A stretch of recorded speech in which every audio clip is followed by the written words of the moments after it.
started with the intro video.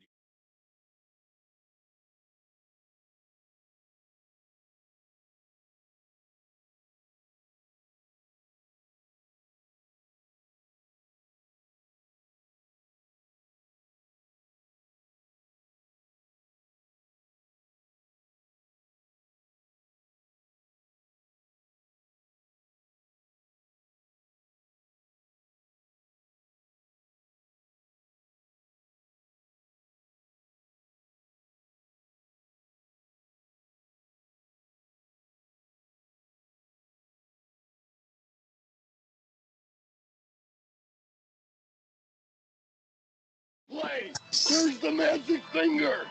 Pressing down. Yeah. A wrestling club with Darren and Brett.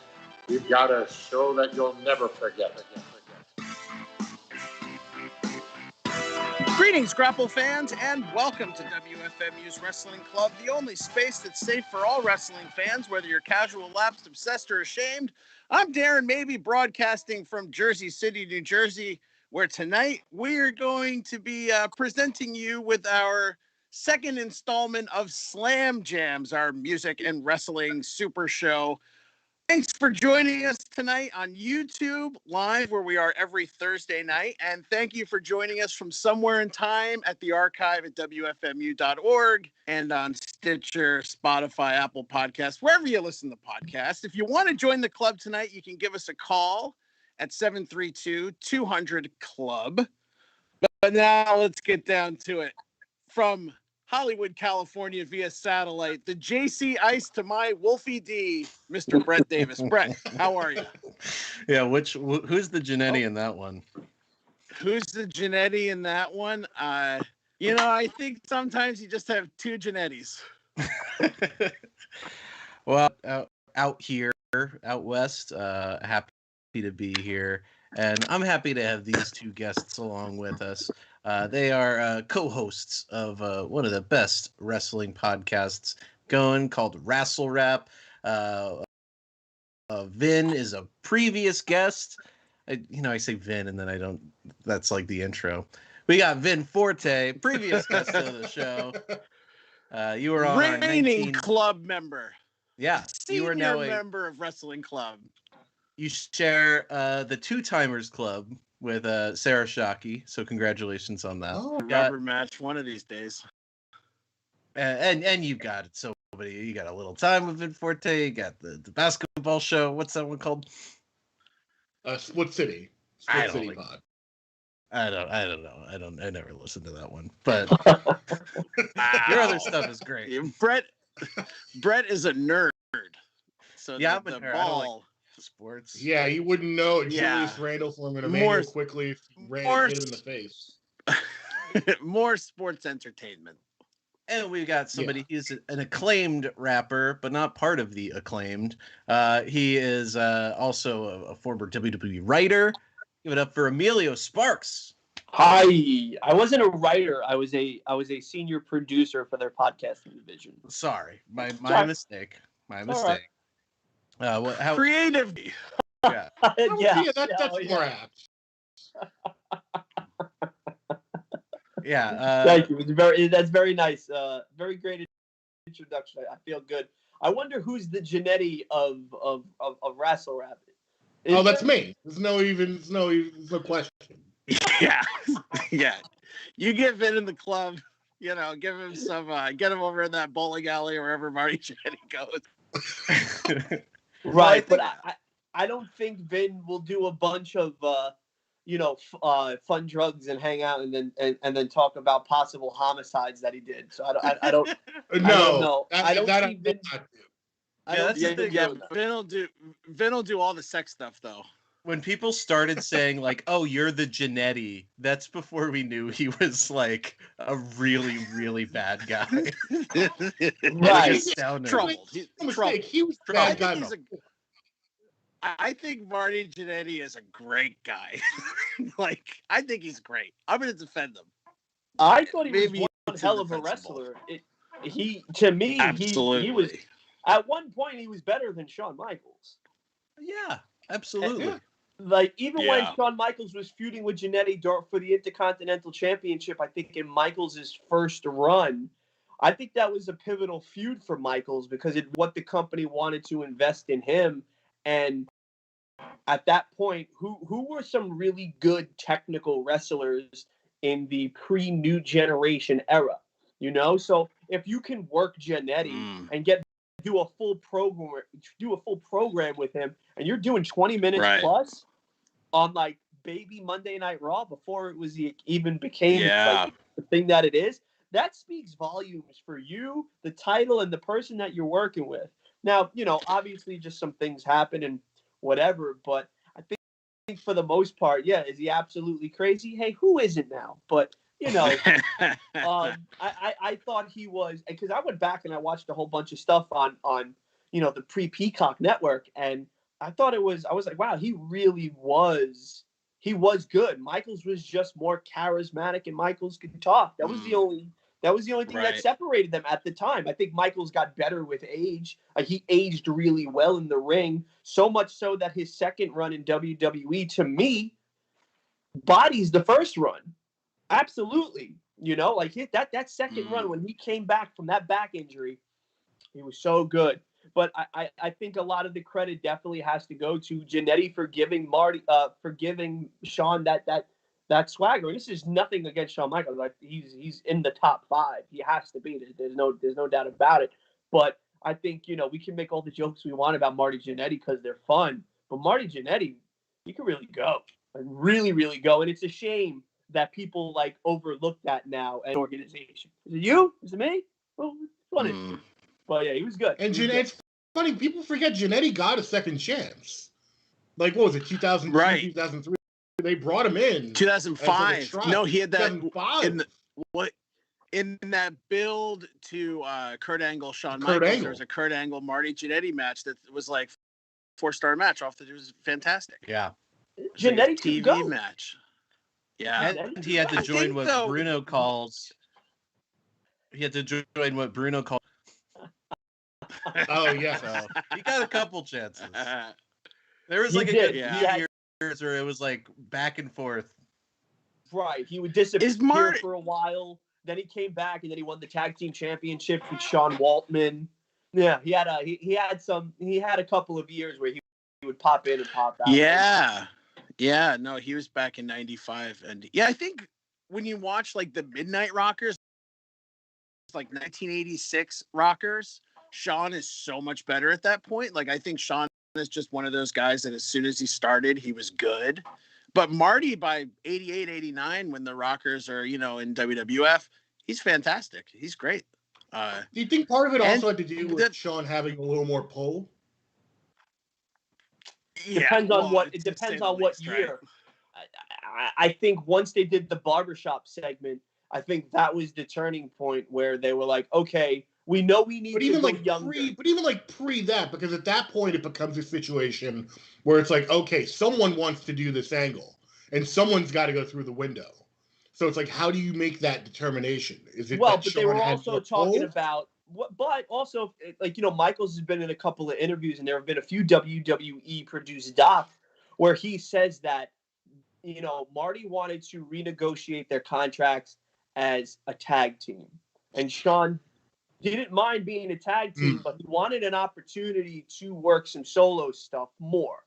And when they weren't offered the money as a tag team, Marty was like, well, we're out. And Shawn felt, well, you should have discussed that with me before you decided that we're both out. And that's when Shawn had a completely different conversation with Vince McMahon. And then they did that angle. And they were like, well, listen, Shawn's going to sign. You're free to go and do whatever it is that you want to do. But this is what we're going to do. And you're going, and this is how we're going to write you off. So I think, yeah, I think, you know, in that context, they knew they had to go younger because look what they were doing. Even at that point, I think Hulk Hogan was 38, 39 years old. Wasn't old, but no, been around forever. So, you know, you would assume that he was 57 years old. So right, but they wanted to have the cake and eat it too at that time because this was right before the steroid trial. So this was like post Hulkamania, pre deroiding. Right. So you had, okay, we want to push these new guys, but we're not fully into the new generation yet.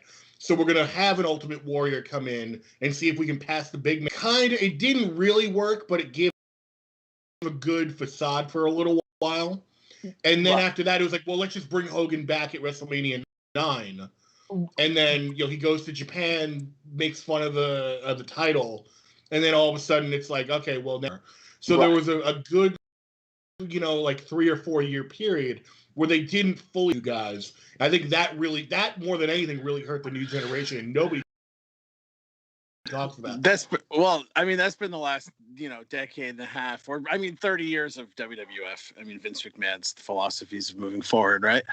Where it's kind of like, we'll go with this, and then it's not exactly how I wanted it. It's not exactly how I remembered it, and then then we turn around, and what happens? We have the Miz as WWE champion. Well, I was just gonna say, how do you feel about the Miz? Because I pro Miz being champion. Wow! Man! I'm all in. I'm all in on wow. I think Mike is a good dude. I think Mike is an extremely talented, hardworking guy. I think his style is very indicative of WWE. If you look at it, the man's never been hurt. He's constantly working. He has that type of heat that you legitimately hate him. Even when there is glimpses of him being a babyface for a little while, you still want to hate him. And he does a very good job at that. But to go back... I'll throw it to you way, Emilio, Well, to go back to one thing real quick, in terms of what they were doing in like the early 90s, Vin's right. They had no faith in their guys whatsoever, those younger guys, because it wasn't the Valley of the Giants no more. You had guys that were, and listen, Bret Hart, he's a big guy. Shawn Michaels, he's still a tall guy, but they're not 300, 375. They're not that. So, like the culture was changing there. You had guys that really, and they just did not. I don't know if they didn't have the faith in them, but I think just what they were seeing was, well, we gotta do this, and we're getting nervous. WrestleMania. It was new and confusing to them. It was new and confusing. You've done 10 years of Hulkamania. Now you got to do something new. It's a little odd. But going back to the Miz for a second, you bring up a lot of points that, okay, well maybe so, but does him being a good worker mean that he should get the title? The thing I will say is that I've seen a lot of people, I think unfairly, comparing him and Kenny Omega right now. And I would say the difference there is that I think Miz is a better heel, because Kenny Omega is giving you what you want if you're an AEW fan. He's opening the doors that people have wanted open. He's giving the Bullet Club fans like little reunions here and there. He's like, you know what? You want a barbed wire death match? I'll engage. I'll do it. I'll give you the blood. Whereas Miz is just like, screw you. I work a safe style that's not going to impress you, because I have a family and I want to stay safe. Right. And I know you anyway. So it's like, whoa. Hey, I think we got a run-in coming in here. Whoa, is that Paul Wight? I was about to say, what's going on? Are we about to get like a flip-flop? 1 minute he's heel, 1 minute he's a good guy. Like, what was going on? Did we just enter a Chunky Soup commercial? What is this? Right. Big Paul. Big. My favorite Big Show thing, just to go back to that for a minute, because I could talk Miz all day, and I don't know if this is if we have that platform to do so. But my favorite Big Show moment, or just my favorite Paul Wight moment, was when he was smoking cigarettes in a WCW ring, and he just looked utterly disgusted that he wanted to be there. Shit, he's great. Yeah, he's got to bring it back with the vape. Oh my God! He loves that vape. We always see him with those milky clouds. He is. Put him in a battle royal. Get him with the vape. He's another dude that wrestling fans do not give credit for, because that cat does some really impressive stuff where it's like, I like to call it heightening, where a wrestler will set him up for a big power move, right? And then you're thinking, are they going to do it? Can they pull it off? And then when they, whoa, big up to that guy for doing it, but they don't know that it's actually Show doing all the work. And he's a real good, like, anytime he's worked with Cesaro, right? You see it. He gets up, he jumps high. Cesaro picks him up, slams him, spins him. Big E drops him for the big ending. I mean, there is an impressive athleticism for that guy, and he got way better as he started to lose his weight more in the later part of his career, in the last maybe 8 years, when he started to really, really thin down. He was bumping more like when he was the Giant in WCW. Well, remember when he was the ECW champion in 2006, that run, I thought that was the first time it was like, wow, Big Show is like a great main event worker. Like he had different he had a match with Ric Flair. I think he had a match with Sandman or Sabu. Like he wrestled all these different guys, and they're all way more versatile than people realize. Like people, yeah, absolutely. Like he's definitely someone that they have mismanaged for the past couple of years. I would even say going back like 10 years, because every once in a while, because he doesn't need the belt. Right. He doesn't need the belt. Sure. That's not his role. Andre never needed the belt. So, you put that logic onto Big Show, and he just needs to be the guy that you talk about, an older guy that can elevate young talent. That could have been his role. And you saw it every once in a while. He'd have like a main event on Raw where it's like, again, him and Cesaro or him and Bray Wyatt. And you'd go like, oh my God, like Big Show made this, and nothing would ever come of it for Big Show. You'd never see him again. I mean, I think the last time he was on WWE TV was that weird Legends night where they made him cry. And that's the last I heard of the Big Show in WWE. You always cry. Supposedly, that might be a reason why he is All Elite now. He's going to be the commentator on Dark. Dark. What do you think about that? Elevated. Dark elevated. Yeah, Dark elevates. It feels a lot like this new NXT Evolve. No.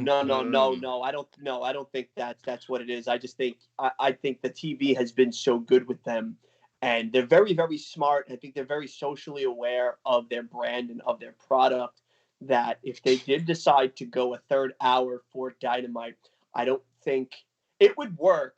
And they tell some really fun stories. But I think the 2-hour professional wrestling experience, to me, as a fan and somebody who's made a couple of paychecks off this thing, I think it's easier. And it's easier to digest. And it doesn't feel like the show drags on, where you can time everything out and everything can be really tightly segmented. There was some times it all depends on the roster, too. Right, and they have a really good roster. NXT, you look at NXT like AEW, 2-hour show, perfect. Put everyone else on Dark, get their working boots on, perfect. NXT right now, where everyone looks exactly the same and it's very homogenized, I would scale it back to an hour for me. Like get some characters. But if you do that, then that just says, well, they're not going to do that. It's an ego and presentation thing, but I think that's why they should move to Thursday nights. They're not going to, right? But I think with AEW Dark Elevate, I think it's cool because you have Dark as its own is a really good entity. It's its own property, right? Sometimes it's 2 hours, sometimes it's 3, and you've never really seen before, and it's not like something where they're going to come in and just be enhancement type. Men and women, they're actually they get a shot, they get to wrestle, and they get to show off their talent. And if you really have something that stands out, then you come back next week, and then you come back the next week, and then you're like, well, you know what? All right, we have an opening this week on Dynamite. Why don't you come on? I think the wrestling's so good, and the storylines can expand so good that now it's like, all right, well, let's do another hour somewhere, and let's feature, a revolving door of our main event talent. And then, but we'll sprinkle in all the new up-and-coming individuals that the casual wrestling fan will turn into on TNT properties, as opposed to going and finding it on YouTube. I think YouTube's the better play. I think YouTube and streaming is the future of television. I mean, I think the old cable model is literally on life support. I think the way that they should do it is they should do it that way. Really, build up some amazing homegrown talent on Dark, and then that can carry over into the Dark favorite dark performers was Will Hobbs. Then Will Hobbs now is a mainstay on Dynamite. So if you can follow that formula of finding somebody that's extremely talented, has a really good look, and can really work like a Will Hobbs, who I feel is one of the future guys in this business, and there's no doubt in my mind that in like 5 years he could be AEW champion. I think that dude is really that talented. I think that's how you do it. That's your quote unquote, if everything has to happen or whatever, let that be the thing. Like, you sign these performers, or you just give them like, okay, you're going to do a 4-shot deal with us. We're going to have you for 4 darks. If we like you off dark, we're going to put you on something else. And that's what I like to see. Like, a Ty Conti got really good because she was taking her reps on dark. She got really good in those, every YouTube thing that they've ever done, Ty's been featured on, and she's gotten better and better and better. And the same thing goes for Anna Jay. They really know how to get their talent comfortable in the ring, wrestling for the cameras, and really showing up to blow up. They do it very, very well, and they don't. And this is I think this is going to be like a theme for me tonight, is fans not really giving certain individuals or certain companies their just due, because they're supposed to be. And Vin is very vocal about this, and I let him get into it. Well, here's the thing, because you just hit on something. It's all about a feud. There is no feud. This is professional wrestling. Well, here's the thing that you just hit on. You just hit on the comfortability and people being comfortable with a company. The thing I like about what AEW has slowly been doing, regardless of what I think about their product, is with Dark, with Elevate, they're not holding people to the strict contracts that WWE is doing, where you're going to be part of the Performance Center, we're going to do a whole rollout, we're going to change your name, you're going to start out in NXT, we're going to do a whole big thing. It's like, no. We see you, we know what you can do. Come in, 4 shows, we'll see what you got. Maybe we'll, and if you like the world on fire a little bit, hey, maybe we'll offer you something a little more long-term. And I think that builds a lot more trust with today's independent wrestler. I don't think a lot of those people want to be, some of them still do, but I think a lot more are seeing the writing on the wall, and they don't want to get locked into these big contracts. And they see, especially in the past 3 or 4 years, what's happened with people having had that happen to them in places like WWE and even beyond. We've seen that happen with Lucha Underground, which doesn't even exist anymore. But that was a big deal with them that kind of went a little underreported at the time, that these people, Ricochet especially was probably the biggest name, who was locked in this contract where he couldn't go to New Japan, wanted to go to WWE sooner than he did, but couldn't, because he was just locked into this contract. And I think people want a certain amount of freedom now before they make a final decision. Well, in other news, we should address rest in peace, Josephus. Really sad story. Not sure exactly how he died, but he died. He was very young on NWA. Any thoughts on him? Did you get to see his work? He also played Bruiser Brody on the Dark Side of the Ring. Dark Side of the Ring, pilot yeah. episode. Yeah. He's a guy I had seen, but I'll be honest, I'm not a regular viewer of NWA. I know you are, Brett. Just such a big Billy Corgan devotee, you might say. No, I'm just kidding. That's me. Really tragic. I mean, he was 40, under 40. It was like an aneurysm. They're not really sure. It's really sad. He was one of these guys that, because the rebooted NWA, obviously because of the pandemic, had not really reached any kind of like full potential, but it was getting a lot of steam, more than I think a lot of people ever would have anticipated.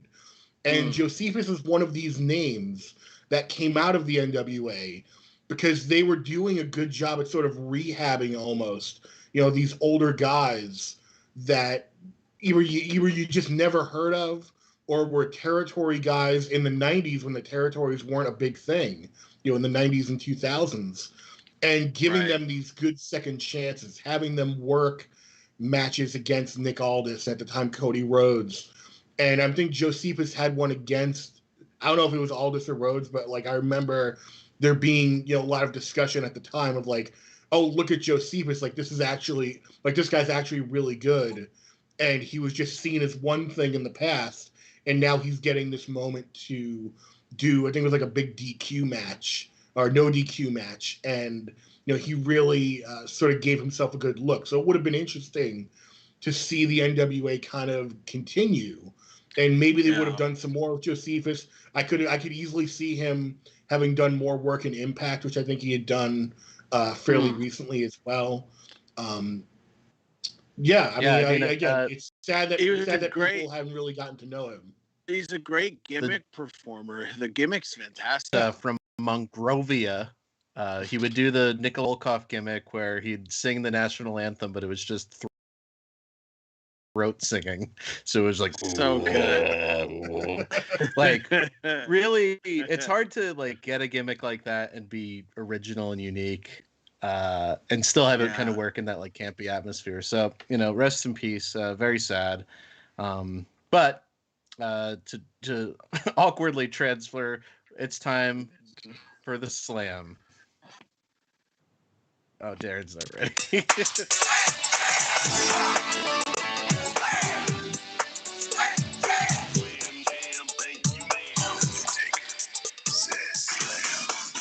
Welcome to Slam Jam. 6 hours of my life. Up all night. My Opus, my Pet Sounds, my Dark Side of the Moon. We did this with Open Mike Eagle recently on the show. We're bringing it back.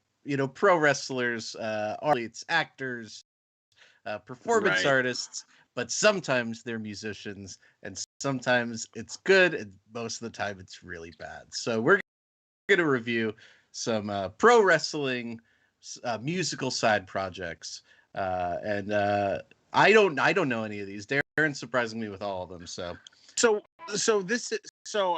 first episode of Slam Jams, we kept it solely to wrestler side projects, but now on this one we're going to look at wrestling and rap, because of course we have the Wrestle Rap podcast fellas here, so we're going to do so we're going to look at that. So it's not going to just be side projects. We got a couple odds and ends from the world of wrestling as well. But I think let's start with this one, which is, I think, well, you know what, we'll just play it. You lobby son of a bitch, sitting on your fucking couch with your fucking phone in your hand, doing your armchair detective work, think you know what the fuck's going on. When was the last time you kept a 2-month social media silence? Think I wasn't gonna say shit? I'ma let y'all talk shit. If I had a fuck to give, I would give it. If you feel froggy, you ain't gotta leave. All you gotta do is rip it. On a 0 fucks given exhibit. I got nothing to love. Minute for minute, then a minute to win it. Sky's the limit. Sorry, officer. Gotta admit it. Yeah, I'm over the limit. Left cut now, but it won't wait. So do we get a buzzer on this? Fuck that bitch. Yeah, how long No, is this going?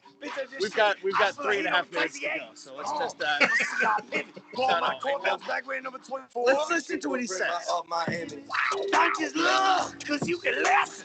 Double that song. Once I love, once I hate. I think at this Either point way I he's at glitz. I ain't dumb. What you gonna say? What you gonna do? funeral. Got him on the toes like a midget. Had a urinal. Couple red roses on my gimmick. Couple tears at the funeral. They cry tears of joy at my funeral. Yeah. They cry tears of joy at my funeral. Still I rise Here we go. from the ashes like a phoenix. Middle finger to the sky. I thought it was stopping. Consensual penis. There we go. Fine asshole. There we Out go. Phoenix. I was just trying to get to the famous line. I His see. consensual the famous penis. line of lion ass hoe out in Phoenix. Right. So we did do this open night. Brett. What was that? Well, one at a time. We did do this with Open Mike Eagle. He was unflinching in his deep hatred of Real One, aka Enzo Amore, who we just heard. So I'll open it up to you guys. What did you think of? Is this song called "Consensual Penis"? No, it's called Phoenix, which rhymes Phoenix. with penis. Oh, okay. Yeah, see Phoenix, what he did there? yeah. Yeah, Phoenix. It's kind of like a metaphor for his career that he's like a phoenix. But putting, was it something about putting red roses on his gimmick? His gimmick is his penis. what are your thoughts on Real One? I mean, he speaks for himself. I mean, it's not my thing. Not my thing. I'll give him a little bit of credit and say that I do agree with him in recent interviews where he goes, I never really had to take a big bump. I found something that connected to people where I just had to go out there and say, you can't teach that. 7 feet apart this wheel, whatever the hell he said, marinara sauce, whatever. And he just, I think that is something that a lot of people could actually, and being very charitable about this, like, learn from. Yeah. Because, but there is something to the idea of you have a good gimmick and you can get away with not taking as many bumps. Well, I think I thought in that song he was talking about how he was. Wasn't there some allegations about him, Brett? Wasn't that something that? Well, yeah, and he got fired, right?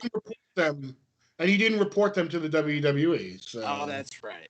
That's right. Yeah, this is like his Roxanne's.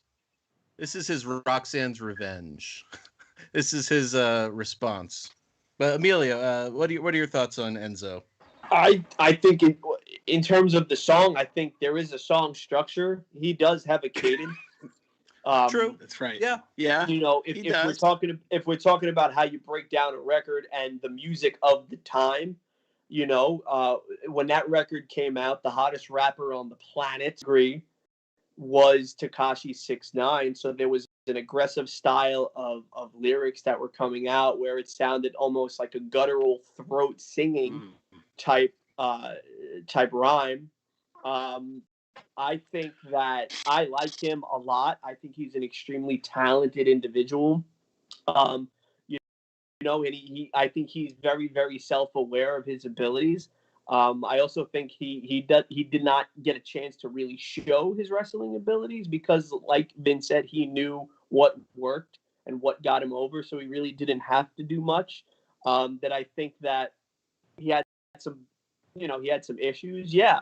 Would he have stayed in WWE had there been no allegations? Absolutely. Would he probably have been an Intercontinental Champion? Without a shadow of a doubt. I think he would have championship because he really understood the entertainment aspect of professional. Oh, looks like we lost Emilio. Yeah, he said his piece about Enzo. He said too many nice things about Enzo, and that was it. I'm sorry, guys. Coming back. I'm back. No worries. Yeah, Darren, let's move on to that was how I was ending. That was my mic drop. Darren, what's our next song on here? All right, let's. We're talking about Enzo. Real One is he was successfully contemporary with his rapping. So let's look at somebody who was not contemporary or good.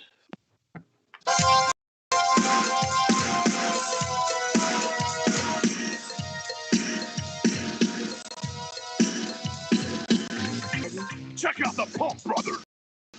Wanna know? What's up, dude?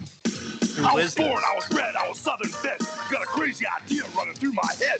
California, terrible. Place that I had to be. Then a speech in the pit really set me free. Oh yeah. Would you look at that? Hey, check out the Python, baby. All right. Yeah, okay, then we've heard of it. Was that Sean Anna from Wrestlicious in the background?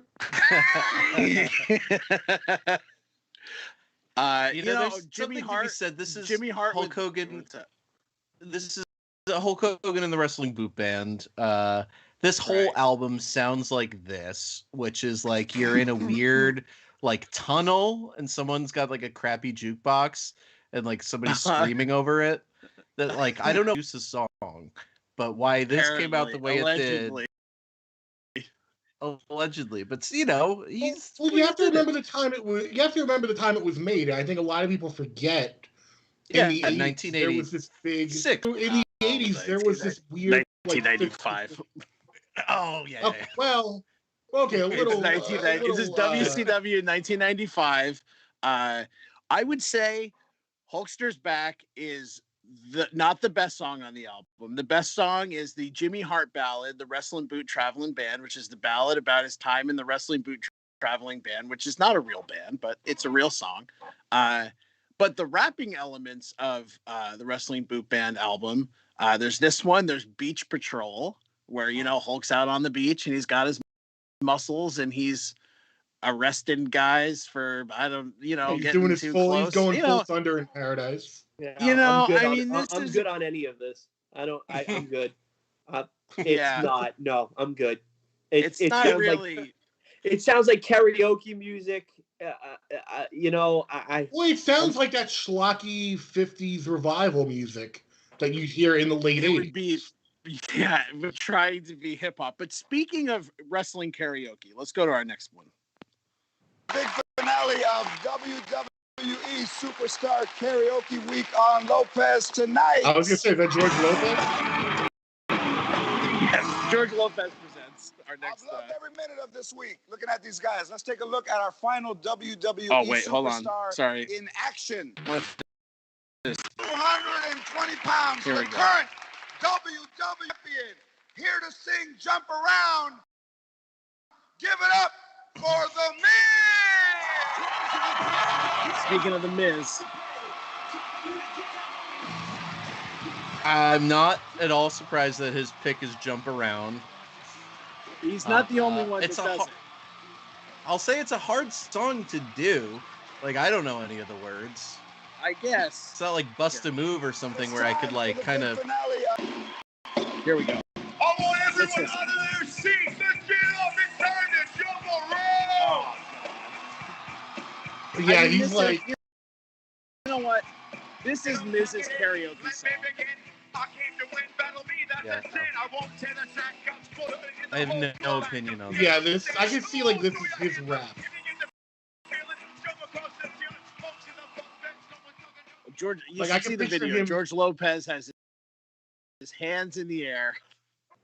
But I could picture him doing this, like, when he was on The Real World, being like, I love this song. Absolutely. I mean, it's a great song. You know what I think?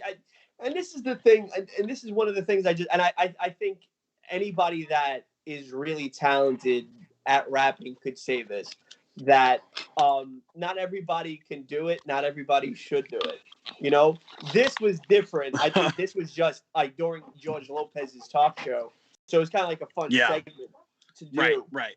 So Miz doesn't have any intention of ever wanting to put out an album or whatever. Yeah. But I think Breath Control is very, very difficult to do.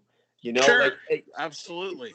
You can speak through your diaphragm and you can speak eloquently. Yeah, that's one thing. But then I think doing it in the way a lot of rappers are, it's very, very difficult to do. Yeah, the second you lose your momentum, the song breaks in half. Right, and or you lose your breath. Right. I mean, breath control is, that comes down to, when you're doing music, it's all about what's in between the notes. Well, it's the same thing with breath control and rapping. Right. That's what I'm saying. Like you're moving along, you're hitting those notes, and all of a sudden, the second you trip, it fucks the entire thing up. Right. It's like your rhythm is off, and you can't get on beat. And the one overarching theme with a lot of the music that you guys are playing, or you probably will play, is a lot of it is off tempo for them. Like they can't ride the beat. It's very difficult. I think I riding the beat because this is something that he was always dabbling in music, but like Hogan, it just wasn't. It was like that really weird, like Enzo is much more. It sounds professionally produced, right? So even if he's not necessarily the best rapper or riding the beat as smoothly as a successful rapper. Somebody in the there's a producer there that knows what they're doing. And Enzo's good enough where it doesn't sound like right, but yelling over it. Yeah. Right, but there's also a ton of rappers too that have a difficult time in finding the beat, and some of them now there's a couple of new crops that really got popular for not being Bluefish. So it comes down to now, I guess, preference of style or trying to reinvent the wheel. But yeah, Jump Around I think is a very, very hard song. Again, like there has to be an aggressive tone to it, and Miz he's not doing it aggressively. So, let's stay with Jump Around and let's go to 1990, which honestly this is much more contemporary for them, but problems you were talking about with flow. Here's PG-13. Jump, jump, jump, jump, jump, jump, jump, jump, jump, jump, jump, jump, jump. Bring it on, bring it on. Where's the competition? I'm Whoopi D and I'm about to start dissing. The King Jerry Lawler, what a good place to start. Go watch the gig, you ain't nothing but a mark. Yeah, you heard me, now what you gonna do? Not a thing but get jacked. Sit down, fool, and just Jarrett. Boy, you think you're so hot. You bleed blind, so you jump off to his eye. Are you ready? It's your time to start rocking the mic and put an end to the rhyme.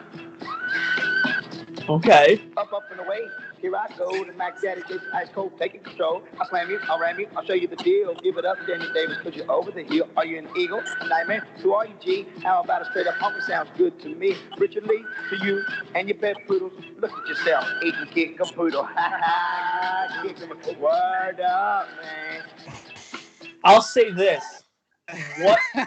What an improvement from that to the Nation of Domination theme song. Let's thank Jim Johnston for that. Right. Yeah. You know what it is? I think with up-tempo beats like that BPM, you got to match it.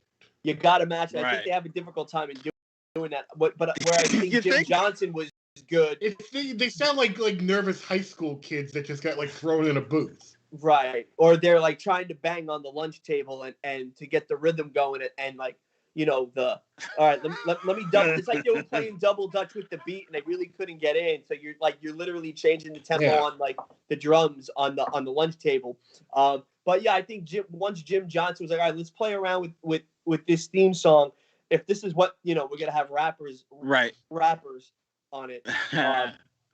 Let's slow it down for them. So that way they never lose the tempo. And that's when we are the nation, come alive in color. Farouk is the man, or will bum rusher. It's real simple in execution, but why able to stay on beat because the drums are it's like a continuous heartbeat that's nice and slow, Or in turn, everyone can get into it. The whole crowd can get into it. It can become a whole thing. Right. Yeah, and it's a huge difference when you're in Memphis and you're doing something that somebody's probably just playing off a stereo. When you've got when Lance Russell is producing your But the Nation of Domination, they'd come out 20, 30 people deep sometimes. They'd have D-Lo, they'd have all sorts of people. Well, yeah, I will say first level, first run Nation, they'd come out and they'd have so many people with them, just full extras, and kind of distracted you from the fact that it's the two palest, wiriest men you've ever seen rapping. Right. I will say JC Ice's delivery with that Southern accent and the fact that he just mumbled all his words was very, almost reminded me of Viper a little bit, very ahead of its time. Right. Well, he sounds like a lot of the rappers now that mumble and just get through it. But the best part about I think his mumbles may have been a mistake. Right. Maybe but the best part of nail it. Of not the jump around was cool, but they sounded like they were children. Then when they got to the WWF, to do the Nation theme song, they sounded like men. So there was like a real difference. Like they had like real smoky like voices. But I'll say this. I always thought that WWE dropped the ball by not putting the championship on Farouk. They had 3 occasions where Ron Simmons could have been WWF champion and had amazing heat, and they really could have told some dynamic stories, and they chose not to. And by that point, they saw new flowers blooming. They saw what was coming down the pipe, and they were like, "Hold on." And Ron Simmons. Ron Simmons also, I mean, he had been WCW champion, and it wasn't his fault, but I mean, I think that reign was kind of looked at as a flop, you know? And I like Ron Simmons. I liked the Nation. I liked PG-13. I was so excited for them to be on Raw in 1997 because I had read about them in the magazines, and I thought they were, I don't know, I was 12, so I thought they were cool. And I think you listen to that promo and you said they sound like children. I think that was I don't think it was a secret that he was Bill Dundee's kid and they were like kind of snot-nosed guys and they were disrespectful to, you know, Jerry Lawler and Danny Davis or whatever. So I like the gimmick. And I always thought the Nation could have been so much more. Right. It was a really dynamic and impactful, you know, faction at the time.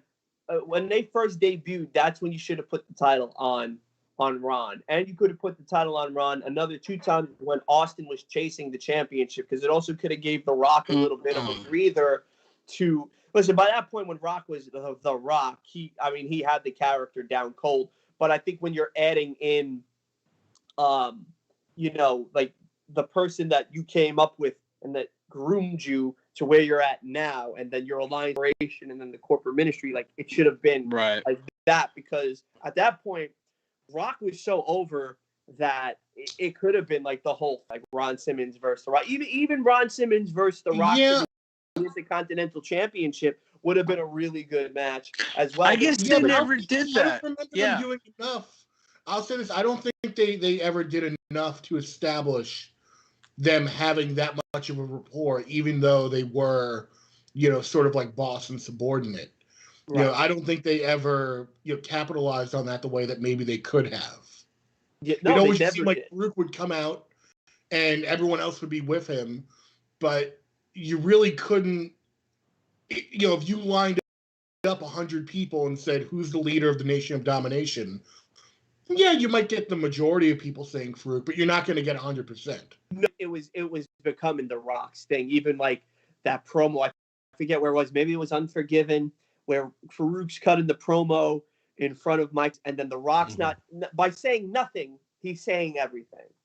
Belt around his waist, he's eye rolling Farouk. He's saying, you know, he's literally saying everything that he's going to do in the match, but just by like moving his body and mouthing certain things. And I think that's when you knew the kid was going to be, you know, the biggest star in professional wrestling. And that's when you strap the rocket to him.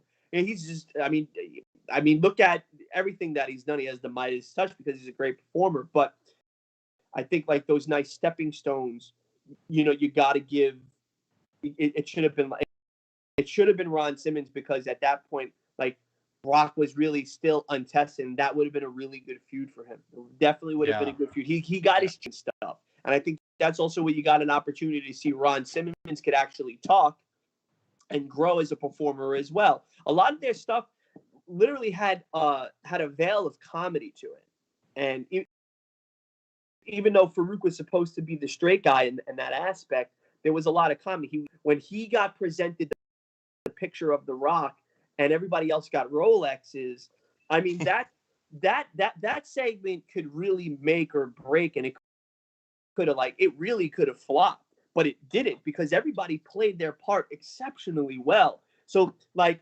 so good. But again, like, you know, Ron Simmons really could have been at least a 2-time WWE champion. Like, easily. Yeah, it's a sin that there's a generation of fans that came in through the Attitude Era that didn't know how impactful he was. Right, but, they just look at him as, oh, that's the guy that does Damn now. Yeah. Right. But Darren, do we got a good one to end on here? take a look. Well, you know what? Let's do something a little more contemporary. Oh, God. This one's good.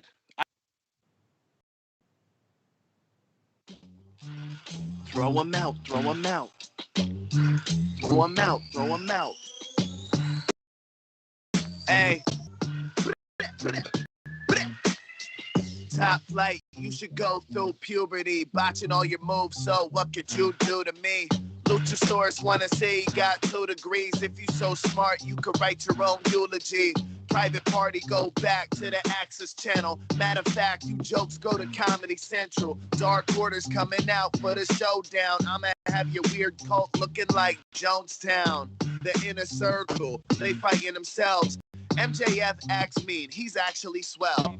I fight Jericho, drop him on his head, or I just let him do a lion. Throw him out. Throw him out. Claim this the gang, yeah, what you about? Throw him out. So great. I love the Acclaim so same. much. They are, Same. in my opinion, the breakout stars on Dynamite. Will Absolutely. be the biggest stars in AEW. Absolutely. I think when it comes to like wrestling and rap, or wrestlers rapping, there's nobody better. I mean, they're funny, they're well performed. It's not the same thing over and over. Like, No, they R-Truth get it. do. No, they get They it. totally get it. They And they're get it. using it to they're using it to get over, as opposed to like a lot of guys are like, oh, you know, like R-Truth is going to come out and be an opening match guy doing what's up, but these guys could be main eventers.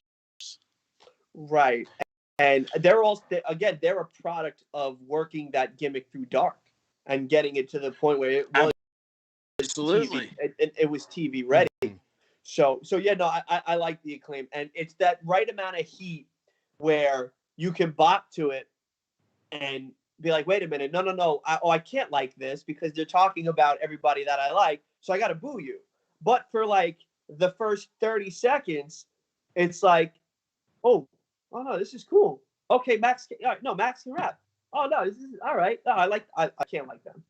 Yeah, but are they supposed to be heels though? As of recently, yeah. As of recently, yeah. I think that's the more.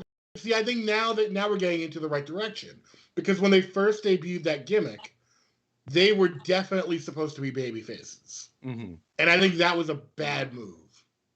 Now that they're trying to be heels, if that's where they're going, I think it completely changes the dynamic of the gimmick. I think the gimmick is good. As a babyface gimmick, I think it is awful. Yeah, really, I think it's. I feel like if we're just talking what a babyface is you know, is something that the crowd's gonna love. Well, the problem is they don't have crowds, right? Crowds. I think the Acclaimed are gonna be guys that are gonna get over real fast because their charisma is so natural. Easily. And in wrestling, a lot of times it's hard to have natural charisma.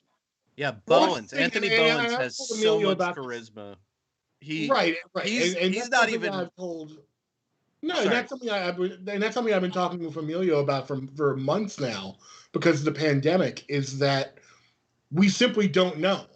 Like, if the Acclaim came out the night one, and there were 8,000 people in the stands singing along to the Acclaim, then it's like, oh wow, like there's something there. But we bring up a lot of times Impact, to segue into maybe our last topic here, but it's something that I definitely want to get out, while we've got Emilio here on the line as well, is that out of all the promotions that have come back during the pandemic, I maintain that the one that suffers the most from not having a crowd is Impact. And the product's really good. They are doing it. They're doing a very unique sort of low-key style that I think, and that if they had a nice little crowd with them, I think it would really help elevate their product. Well, I'm going to end with this. Top 5 wrestling MCs. Maybe we could just limit it to one, because that might be a hard thing. Who's the best wrestling MC? I'll start with you, Emilio. So a wrestler that is an MC, not an MC that talks about professional wrestling in their repertoire. If we want to talk about are we talking about Master Bow P Wow? family, Let me see. In terms of, I'll go in terms of performance and using it as a gimmick. I'll say that. I think that would go to John Cena, because there was 2 instances where people genuinely hated it, and then the man has a platinum album, million copies sold, million, and this is before streams. Okay, this is before streams, million copies, and he has he has a trademark on the as the lead producer. To me, is a cornerstone in the hip hop world, and that is Freddie Fox, who is legitimately, he lives, breathes, eats, shits, sleeps hip hop. Bumpy Knuckles he's the guy, one of my all-time favorites, and they did a record called Bad Man, and it was really good. And then he jumped on a verse with Murs, and it was really good. Murs is a really good friend of mine, and we talked about that in depth. And he was like, no, he really wanted to craft a verse for this remix of Hustle, and he did it. Then he comes out years later, as I like to call Loafer Rat, where he was like kind of like Yacht Rock, where you see him in the studio with Khalifa, and he's wearing his penny loafers and his cream colored chinos and nice. And again, there's like there's a sharpness to what he says. So in terms of like greatest wrestler who used rap as a gimmick, it definitely has to go to John Cena, because there was Word to Your Mother, Word Life, jerseys, the Kango bucket hats, the backwards, the backwards MLB fitteds, like everything that he did, and that gave birth to the Jorts Cena as well, wearing Reebok pumps when he first started. I don't think people realized that he was wearing Reebok pumps when he first came out, where he would pump his sneakers up, then do the You Can't See Me into the 5-knuckle shuffle, or even like a leg drop. So, and he had Bull Buchanan dressed as a full B-boy, as B Squared. So that was so great, but I'll throw this out. I'll throw this out too. But Cena's as a heater, right? So you needed Bull Buchanan as a heater, because at that point you really don't know what to make of Cena. He's on the precipice of popping, but it's still too soon. So let's bring him the heat away. Let him kind of be like the scared heel, and Bull can come in and do all the big guy stuff and make him look good, and Cena can talk all the smack behind him saying that he won. But to put somebody out of their element, because he's not wearing Kango for real. He's not wearing Adidas. He's not doing 3-stripe track pants. He's not doing no sneakers with the tongues hanging out. He's not doing that. He probably only heard Walk This Way by Aerosmith and Run DMC. He's not listening to any, but you put him together with Cena and you put him in that drip, it worked, and it was a cool little thing that ran its course. And I think that's why Cena does it. Even when Cena came out at the WrestleMania that was just at MetLife 2 years ago, he came out as rapping Cena against Elias, and they were going back and forth. The crowd went crazy. I was there. The crowd went crazy because it was. And besides, the Dr. Thugonomics theme song, that's just a hard theme song, man. Like, that theme song is good. And he's saying some stuff, whether fighting or spitting. My discipline is unforgiven. Got you backing up in a defensive position. An ass-kicking anthem, heavyweight or bantam. That's smart. Like, that's a smart thing to say. And Cena has a good cadence. When he gets urban, his Boston accent comes out, which is legitimate. So he had a perfect cadence for that. But again, I think the cosign with guys like Murs and Bumpy Knuckles, Freddie Fox, really made that gimmick just work even better. So, like, best rap gimmick in hip hop, in wrestling. Vin, who's your number? I don't know about a number one, but I'm gonna give you an underrated one, which is the Insane Clown Posse. Okay. Think about Absolutely. it. Let's think about it for a second. They got into WCW, Right. WWF, Yep. TNA, Yep. even Ring of Honor for a hot second. That's right. Started Juggalo Championship Wrestling, which I believe is still going to this day. They are the utilized only band. their. Sorry. Mhm. No, go ahead. They are the only group ever to do a table spot at a Woodstock concert. Right. Just want to put that out there. Woodstock '99. Shout outs to my homies that were there with me. Right, but they were rappers that got into wrestling because they like professional wrestling. Right. But they learned how to work. But they were ICP were legitimate indie workers though. Like I think that they were rappers first, but I think they're wrestlers too. It's not like no, they are. The fact that they whether you like them or not, they put their money where their mouth is. They created Juggalo Championship Wrestling for their fans, and it did give opportunities in the mid 2000s to some people who you see now in places like GCW. Right. Mike Knox tells a really good. If you guys ever have Mike Knox on, ask him to talk about his match at Juggalo Championship Wrestling at the Gathering of the Juggalos. It is hysterical. It's really funny. That's my favorite. It's really funny. That's going to be a running theme for the rest of the show, is getting everybody's gathering stories, because we've already had a few. And also shout out to Violent J. We gave him the best clown award, most wicked clown award on our Brawloween special, and he passed it along to Sting because he felt he had a better clown gimmick. And I also want to shout out. Speaking of Juggalo Championship Wrestling, I want to shout out OG Kevin Gill, who is the voice behind a lot of the Juggalo Championship Wrestling matches. He's a good dude. You can follow him on Twitter at OG Kevin Gill. He's my GCW commentating partner. So big shout out to him.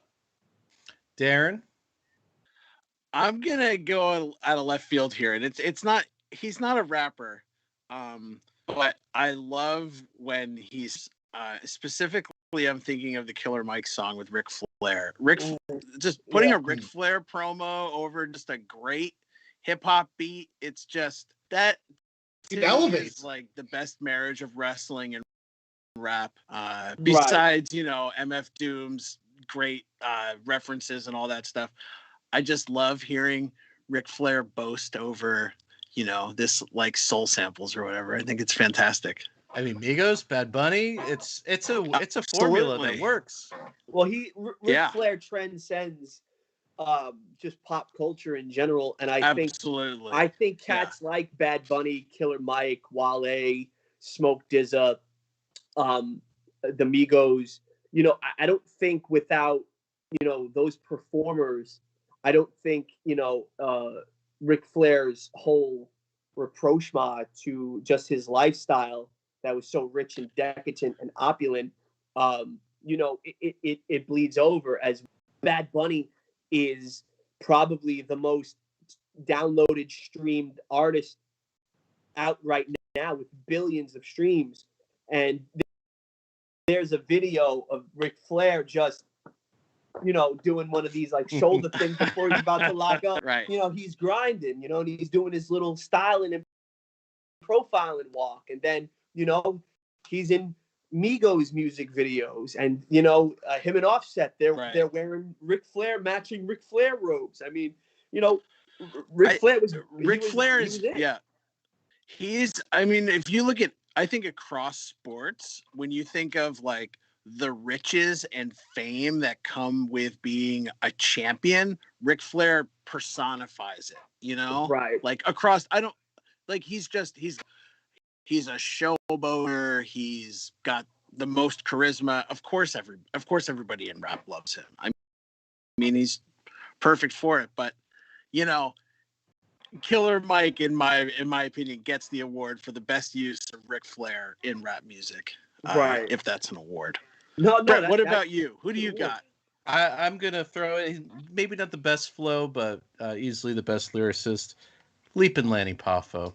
I will say though, it was just on Saturday Night Live this past week with the 24/7 draped upon his knee. next week we'll be talking about every time the WWE and SNL have crossed over. It'll be an in-depth study. But this wraps up our episode. Emilio, you got any plugs? Oh man. All right, WrestleRap, WRASSLERAP. You can follow us on Twitter and Instagram. We have a podcast every Saturday. It comes piping hot. If you like where Ric Flair meets Wu-Tang Clan, then you'll definitely love us. Come hang out. It's hosted by me and the Mighty Vin. It's just a good time. A lot of our friends come on. You never know who's going to come on from the world of professional wrestling and music, or writers or whoever. We talk a little bit about our lives. We talk about a little bit of everything, really. It's like it's like this show. So you come in, you hang out, you can download it. We're also on Dash Radio every Monday, 4 p.m. East, 1 p.m. West morning, 7 a.m. Eastern, 4 a.m. Pacific. You can download us for free on the Dash app. We're on Dash Talk X. We got a lot of cool stuff. You could hit us up. We have some T-shirts and some hoodies and some hats. If you like the iconic Bad Boy logo, throwing up a Too Sweet wearing Macho Man sunglasses and a championship belt, we have that as a T-shirt. We have that as a snapback. So go to the Not Working, just slide in my DM. We got PayPal, Cash App, and Venmo. Everything gets a hand signed by me. Mighty Vin, he sprays his cologne and musk on the paper. So if you want to know what the Mighty Vin smells like, you get that as well. So it's a fun interactive thing. You can follow me at Emilio Sparks, EMILIOSPARKS. I also produce a podcast for Renee Young called Oral Sessions. You can get that wherever you listen to podcasts. I produce a podcast for the Good Brothers and Rocky Romero. You can get that wherever you listen to podcasts. I also produce a podcast for Corey Graves and Carmella called Bear With Us. You can get that wherever you listen to podcasts as well. So there are several different ways that you can hear my work or just listen to my voice. And I appreciate you guys for allowing us to come in and hang out and just have a good time, man. Thank you guys very much. Yeah. And Renee's podcast is so great. A who's who of wrestling, because you get both worlds coming in. You get The Miz one week, Eddie Kingston. And there's also shout out to GCW. Yes. Great. Yeah. Great promotion. We got a big event coming up, the March 6th. Huge event coming up March 6th. For more information, just follow GCW on all social media. And maybe you'll get to hear my voice. Yeah. Vin, any plugs? I don't know how I'm going to follow that. The floor be here all night. But yeah, he already plugged WrestleRap, so follow us over on Twitter at WrestleRap. Follow me on Twitter at Mighty Vin. Follow me on Instagram at Vin Forte NYC. I also do a basketball podcast, Split City Pod. Follow that over on Twitter at You Get Your Podcasts. That's what it's called. All right, Darren. I'm so sorry, Vin. Darren, any plugs? We got our. I'll be back. I'll be on the airwaves at WFMU this Saturday night, 3 to 6 a.m. And that'll be my last show before the WFMU marathon begins, which is March 6th. My birthday. Are you doing any swag this year? I'm not doing any swag. If only because it's it's a little complicated to do swag, but I do have my DJ premium, which Brett so graciously donated the art for. It's a look at Japanese death. I have spent way too much money on Discogs getting imported Japanese flexi discs mailed to me. If you're into 80s punk rock, 80s goth, or Japanese music, my premium will be of interest to you. It's a bunch of stuff you can't hear on the internet, you can't hear on YouTube, definitely not on Spotify. Most of it not even translated into English, but I got my hands on a lot of really interesting independent releases, DIY releases. So WFMU Marathon coming up March 6th to March 21st. If you have a couple dollars, we definitely need it. The pandemic has been very difficult for independent public media, as with everything else. But yeah. So if you can help us out, WFMU.org is the place to make your donation. But yeah, I'll be on the air this Saturday night playing music as I am every Saturday night. Brett, what about you? What do you got to plug this week? Hey, Jeff, please leave a review of this show, WFMU. Darren, why don't you take us out? All right, for Brett, I'm Darren. This is Wrestling Club on WFMU. Check us out. We'll be back next Thursday night with a whole new show. Thanks for tuning in, and see you then. Bye-bye. All right. Thank you so much, guys.